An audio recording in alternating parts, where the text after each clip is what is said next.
Masuk dalam ruangan.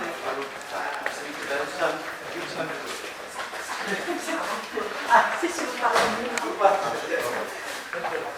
Masuk, sudah masuk, Mas.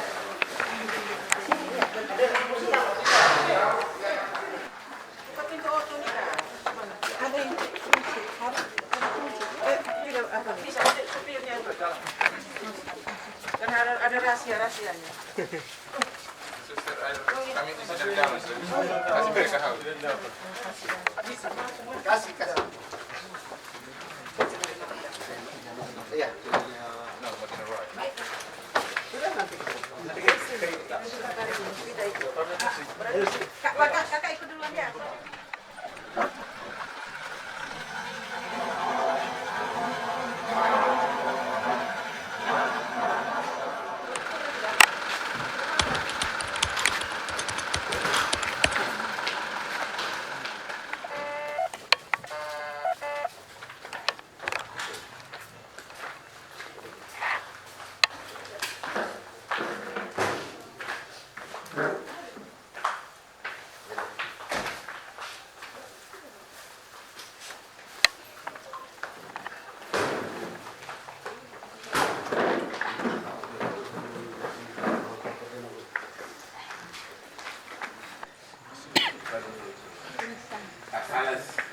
Silakan Pak.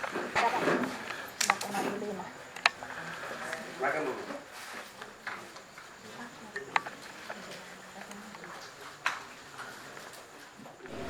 Mengucapkan selamat datang untuk saudara-saudara. Selamat kembali lagi ke daerah kelahiran kita, yang Tanah Sika. Kami semua senang, semua berada kembali di sini dalam keadaan sehat. Untuk tidak memperpanjang kata, karena sudah agak kelar juga, mungkin kita dengar satu dua informasi dari jaringan, lalu kemudian sebentar mungkin dari Bapak Kadis, dan setelah itu kita ikuti dengan beberapa pertanyaan. Juga saya sapa teman-teman media, selamat datang, terima kasih sudah ada bersama sampai dengan larut malam ini. Baik, kesempatan berikut saya berikan terlebih dulu kepada Suster K. Baik, selamat malam untuk kita semua. Selamat malam.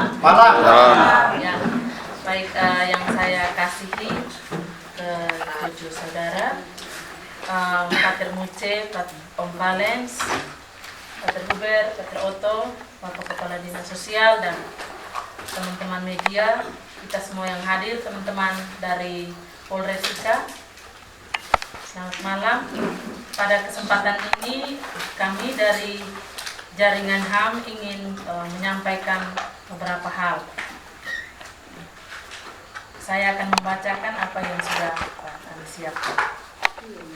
Perjuangan menegakkan keadilan dan kebenaran serta memberikan perlindungan bagi setiap warga dari segala bentuk penindasan dan kekerasan adalah tugas dan tanggung jawab negara dan setiap warga masyarakat. Sejak tanggal 3 April 2024, jaringan Truk F, GPIC SPDND, Puslid Chandra Ditya, dan KPKC Keuskupan Maumere mendapat berita melalui media sosial tentang kasus dugaan tindak pidana perdagangan orang yang menimpa pada 72 warga Sika. Langkah konkret yang dilakukan oleh jaringan dalam kasus ini adalah: 1. Mendampingi istri korban almarhum Jodimus Muankaka dalam pendampingan hukum pada tanggal 4 dan 5 April di Polres Sika, serta memberikan perlindungan di shelter Santa Monica. 2. Untuk memastikan keadaan para korban yang telah diberangkatkan ke Kalimantan Timur, tepatnya di Kabupaten Kutai Barat, di PT BCPA, jaringan kemudian memutuskan untuk mengutus tim penjangkauan, yakni Bapak Valentinus Pogon SHMH dan Pater Camillus Demobalkan SPD ke lokasi di mana korban berada. 3. Tim berangkat pada tanggal 11 April dan tiba di Kutai Kertanegara pada tanggal 12 April. Setelah berkoordinasi dengan pihak Keuskupan Agung Samarinda, GPIC SPD Provinsi Jawa, dan Pastor Paroki Lambing, Pater Vincentius MSF, dan Bapak Elias Sengsara di Kutai Barat, tim melanjutkan perjalanan ke lokasi keberadaan korban yang jaraknya 80 km. Bapak Elias Sengsara, seorang diakon awam yang berasal dari Kabupaten Sika, menyertai tim ke lokasi. Pada tanggal 14 April, tim membawa 6 korban inisial PA, YRD, HKB, HYJ, HH, dan ANL keluar dari lokasi menuju ke stasi Santa Elizabeth Belusu, salah satu stasi di Paroki Lambing, dan ditampung di stasi tersebut. 5. Pada tanggal 22 April, tim menjemput anak dari almarhum Jody Musuan Kakak dengan inisial FMK di Desa Longbre, Kecamatan Kembang Janggut, Kabupaten Kutai Kertanegara. Pada tanggal 24 April, tim dan ke-7 korban berangkat dari Pelabuhan Balikpapan menuju Pelabuhan Lorenzai Maumere dan tiba pada tanggal 26 April 2024 hari ini. 7. Selanjutnya, untuk memastikan hak-hak korban, maka ke-7 korban akan didampingi oleh 3 kuasa hukum dari jaringan, yakni Bapak Valentinus Pogon SHMH, Francisca Immaculata SH, dan Elizabeth Bestiana SH. Seluruh biaya dalam proses penjangkauan dan penjemputan para korban ditanggung oleh GPIC SPDND, Truk F, dan pemerintah daerah Kabupaten Sika, serta umat dari stasi Santa Elizabeth Belusu. Untuk proses penegakan hukum, jaringan akan tetap berkoordinasi dengan pihak aparat penegak hukum dan pemerintah daerah Kabupaten Sika untuk memastikan pemenuhan hak-hak korban dugaan tindak pidana perdagangan orang. Kami berharap agar aparat penegak hukum sungguh-sungguh dapat membongkar sindikat perdagangan orang dan kejahatan perdagangan orang di NTT yang selama ini terkesan tidak tuntas dalam penegakan hukumnya. Kami akan mengadvokasi kasus ini untuk memastikan bahwa kasus ini dituntaskan dengan Undang-Undang Nomor 21 Tahun 2007 tentang pemberantasan tindak pidana perdagangan orang. Karena itu kami membutuhkan kerjasama semua pihak, baik itu lembaga-lembaga negara, jaringan LSM nasional dan lokal, serta media, untuk secara saksama dengan caranya masing-masing mendukung dan mengawal proses penanganan kasus ini oleh pihak penyidik Polres Sika. Sekian dan terima kasih. Baik, Suster, terima kasih banyak. Berikut mungkin sekarang kita dengarkan satu kata dari Bapak Kadis Dinas Sosial. Baik, terima kasih Pater. Selamat malam kita semua. Yang saya kasihi saudara-saudara saya bertujuh, Pater Otto, Pater Hubert, pengacara pendamping, Pak Vales, Pater Lawrence, kemudian Luther, teman-teman wartawan yang saya kasihi.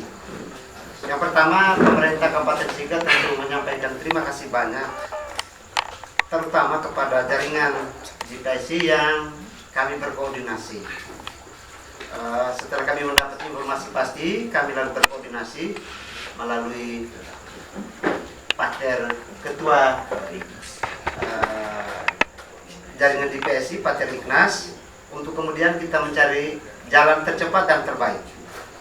Langkah yang diambil pertama, saya diperintah oleh Bupati Sika untuk segera menjemput mereka. Informasi pertama itu hanya 72 dijemput, Suster. Tetapi kita coba dengan mempercepat untuk pengembalian itu, kita karena situasinya waktu itu juga pas saat Lebaran, sehingga kita mengalami kesulitan beberapa kali untuk kita mencoba mencari penerbangan. Kita coba pertama Maumere Surabaya, Balikpapan, nanti katanya jalan darat ke Kutai Barat. Kita tidak dapatkan jaringan itu, penerbangan full. Besoknya kita coba lagi, sampai dan di posisi hari Minggu kita coba Maumere Kupang, Surabaya, Balikpapan, juga tidak dapat.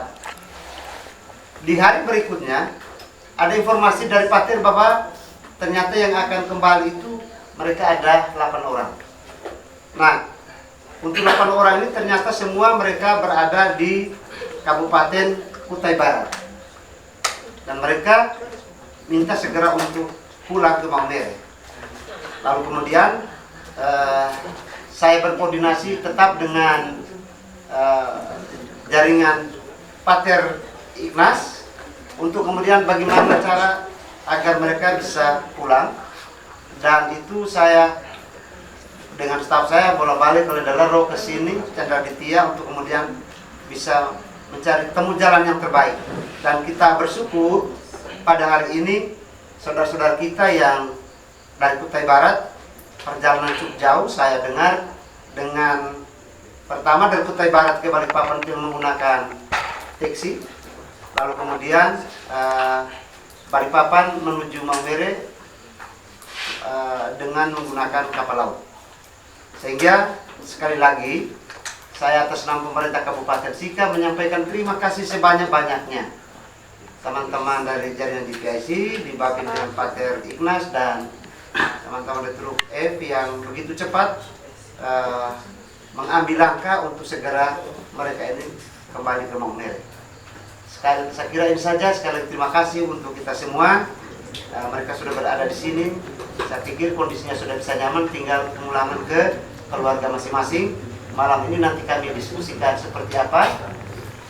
Apakah ada satu ini harus memang pulang karena ada bawa batu nisan. Mau tidak mau hari ini juga dia harus ada di Desa Hoder. Jadi ini jelas pasti harus keluar di mana karena lagi bawah ini.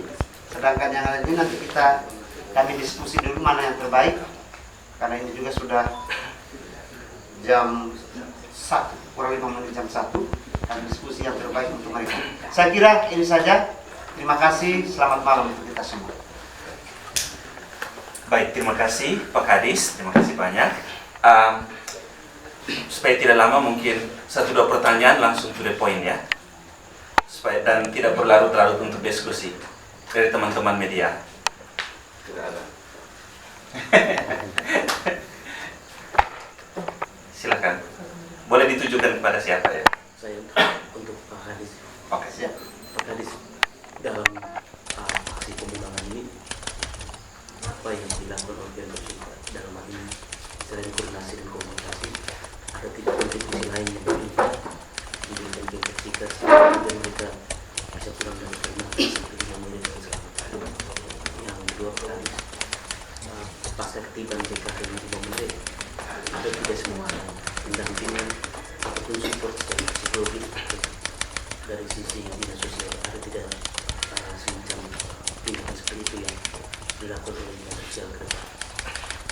Yang ketiga untuk suster, selain mereka tiba di sini, untuk hari berikutnya dan selanjutnya itu mereka akan kemana? Apakah semuanya ini langsung pulang ke rumah masing-masing atau mungkin mereka bertahan sementara di satu tempat yang misalnya dikhususkan 100%?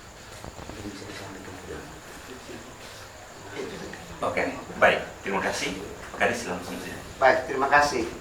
Untuk pemerintah, apapun adalah warga dilindungi, itu tugas negara. Apapun kondisinya, pasti pemerintah mengambil langkah cepat. Kalau toh sampai dengan agak terlambat di sana, mungkin soal sebatas informasi. Kontribusi pemerintah ada. Kita siapkan anggaran untuk pemulangan dari Kutai Barat sampai ke Maumere.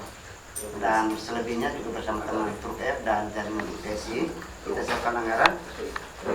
Protapnya pemerintah itu kita jemput, idealnya setelah kita data, kepentingan data, sesudah itu kita harus kembalikan ke keluarga masing-masing. Soal pendampingan nanti kita lihat dalam perkembangan seperti apa, ada hal-hal yang spesifik kita akan dampingi. Kebetulan juga kita ada tenaga psikologisnya, bisa kita dampingi ketika nanti 1-2 hari perkembangan ada sesuatu yang perlu didampingi, kita siapkan dampingi. Terkait dengan pemulangan itu, tadi saya sudah sampaikan, kami berdiskusi dulu karena ini sudah larut malam. Perjalanan ke Halle cukup lumayan. Kalau kita lewat, saya tadi coba ngecek perjalanan, kalau kita lewat Egon Bulu menuju Egon Gahar baru kita turun, suasananya kurang bersahabat jalannya. sempit dan ada katanya ada satu titik kendaraan agak sulit lewat. Jalan pilihan terbaik kita lewat Kebapate, kemudian lewat Bameko, lalu nanti kita ini kan di Likot. oh di Likot. Dekat sini. Oh di Likot. Kalau di Likot saya berpikir tidak terlalu sulit bisa. Yang kita pikirkan ini yang mereka yang agak jauh di yang di Halim. Ini perlu kita pertimbangkan kondisi malam, jalan juga ada beberapa titik cukup rawan. Saya kira itu saja. Saya tambahkan dan kami mungkin bisa kasih tambahan kami informasi dalam data media yang berkembang dari awal berita. Kemudian berkembang dalam komunitas Bandung bahwa kurang menjadi 32 dalam perjalanan itu sosial mereka dengan tim kemudian dimulangkan 92.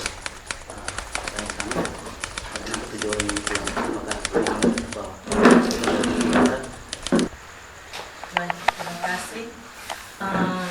Saya jawab pertanyaan yang pertama. Untuk mereka bertujuh, untuk sementara mereka pasti kita akan amankan dulu sementara. Tempatnya kami merahasiakan apakah di mana-mana itu nanti. Lalu kemudian yang kedua, berkaitan dengan perubahan jumlah. Memang awal di media itu kita baca itu ada 72 orang. Lalu kemudian dari terduga menyampaikan bahwa 32. Kemudian tim kita berangkat ke sana itu mereka juga berjuang untuk mencari 72 ini. Ada di mana saja, sebarannya ada di PT mana-mana saja. Tapi memang sejak awal jaringan kami yang kontak cukup rutin itu dengan mereka bertujuh. Sempat juga kontak dengan yang lainnya, tapi kemudian tidak ada kelanjutannya apakah mereka sungguh-sungguh mau pulang atau tidak. Itu yang putus komunikasi sehingga yang berhasil dipulangkan itu mereka 7 orang. Dan saya kira untuk proses hukum mereka bertujuh ini bisa menjadi saksi.